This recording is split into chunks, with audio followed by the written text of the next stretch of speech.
Well, it's Wednesday, the last week in April, and for our pastoral midweek update.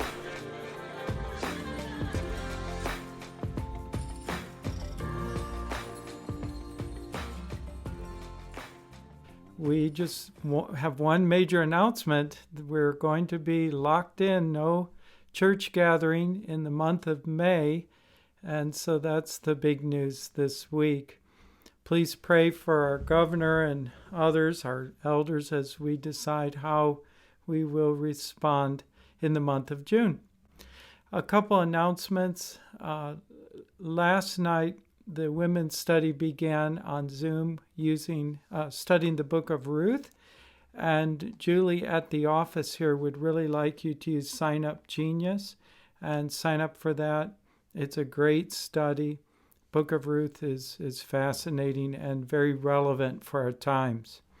Also, too, this Sunday, all CC students are going to be gathering on Zoom.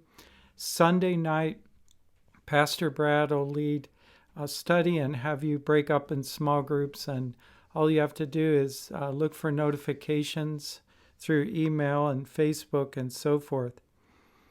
Our discipleship leaders are considering assessing this year and considering next, and good things are happening. We're very thankful for the giving as people continue to thank God and express that in worship through tithes and offerings. So we're very thankful.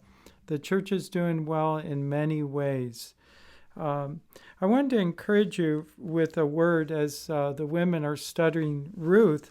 It reminded me of a comment that Matthew Henry made in Ruth chapter 1 of his commentaries.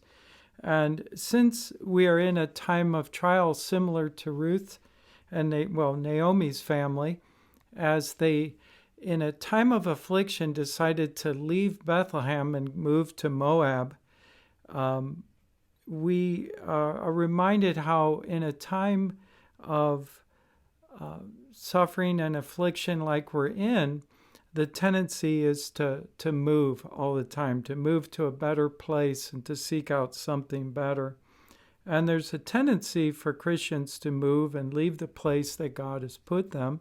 And Matthew Henry commented on Naomi's family leaving, and he writes, "It's an evidence of a discontented, distrustful, unstable spirit to be weary of the place in which God has set us, and to be for leaving it immediately whenever we meet with an uneasiness or inconvenience in it.